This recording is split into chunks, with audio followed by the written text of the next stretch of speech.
You're listening to musician, author, and educator Bobby Borg, breaking down music, business, and marketing basics so they stick. Hey everybody, my name is Bobby Borg and welcome to USC's DIY podcast studio. And the topic of my discussion today is crisis management for musicians. And I'm going to break that down into two main areas: damaging rumors and unfortunate mistakes. And for those of you guys that do not know me, I'm a former major label, indie, and DIY recording and touring artist, the author of a number of music, business, and marketing books, and an adjunct professor too.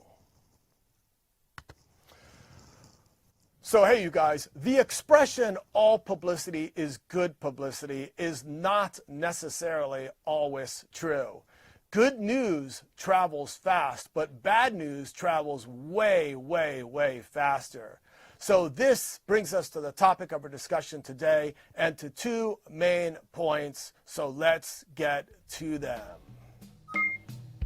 Number one, damaging rumors. So damaging rumors are untruths about your brand that can diminish customer trust. So a couple really, really helpful tips from a gentleman by the name of Ira Kalb of Kalb and Associates, who wrote a number of books on this topic, suggest the following. So number one, don't spread the rumor. So you definitely do not want to spread the rumor. So never say, news has been spreading that I punched a publicist in the head after our show and threw him off the bus. But this is not true. So let's just say, for example, something started a rumor where, someone said that, they came backstage to interview you and you hit them and threw them off the bus or something. Let's just say, for example, that happened. Well, when defending yourself, you definitely don't come out and say and repeat the rumor by saying something again like, so news has been spreading that I punched the publicist in the head after our show and threw him off the bus, but this is not true. Can you see how this would be damaging? Of course, you don't want to repeat and help, throw sort of gas to the fire, so to speak. So what you want to do, according to Ira Kalb, is to promote the opposite. So, for example, what you might want to do is you might want to use the opportunity of the attention to actually remind people of all the great things you do. So, for example, what you might say is something like this: numerous news sources will agree that we have always been very kind with the press and that we have given them an all-access pass to our career happenings. Something of that nature. So you're talking in the positive, you're not helping to spread the rumor. Okay, you guys? And then finally, number C, or letter C, would be to take action. So Ira Kalb also suggests that you let the people know that are spreading the rumor that you're very serious about protecting yourself. So you might say something like, our attorney is contacting the source of the rumor to let them know that we are very serious about taking legal action if these rumors continue. Okay, you guys, so this is what you do in the case of a rumor. You want to make sure not to spread it, you want to promote the opposite, and you want to take action. So now let's move on to number two, which is what's called an unfortunate mistake. So according to Ira Kalb, an unfortunate mistake is a situation where you intentionally or unintentionally screw up. Okay, now if this is the case, here is what Ira Kalb suggests you should do. A, admit and apologize. So definitely trying to hide the truth, no. This is actually an opportunity to strengthen bonds with your audience, because your audience is always willing to forgive somebody that makes a mistake.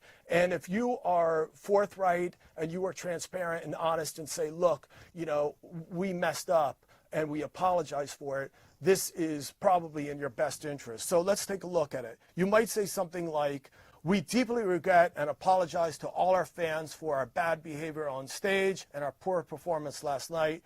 Clearly our drinking has reached a point that is out of the control. So let's just say, for example, you were smashed drunk up on stage and you were messing up on stage and you walked off the stage and the show got canceled or something of that nature.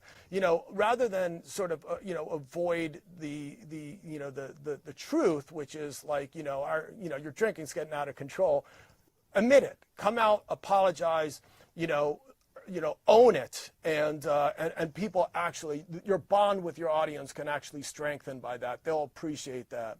Moving on, you also want to do what's called limiting the scope. So in other words, you don't want to, you're not trying to minimize anything, but what you're trying to do is you're trying to put things into perspective, which is very, very important, right? So you might say something like, in several years of performing live and playing literally thousands of gigs on the road around the world, we have always delivered for our fans. This is the first time an unfortunate incident like this has ever occurred. So you can see what you're doing is you're using the opportunity to put it into perspective as well. Again, you're not asking or minimizing anything, but you are at least, making it clear that this is not a regular occurrence. And then finally, C, according to Ira Cobb, he suggests that you outline a solution. So in other words, people want to know, okay, you're sorry, it's never, happened before, but what are you going to do to fix it? So you might say something like this. There is nothing that we can do to make up for our behavior and the cancellation of the show last night, but we can refund everyone in the audience and return back to your city to give you a performance to remember. We are entering rehab and promise this will never happen again. So you guys see how this is really, really important, and in pretty much handling an unfortunate mishap, you want to admit and apologize, you want to actually limit the scope, and you want to outline a solution. All right, you guys, so what we've been talking about is we've talked about crisis management for musicians, and we broke it down into two main areas, damaging rumors and unfortunate mistakes. So I hope you enjoyed this clip.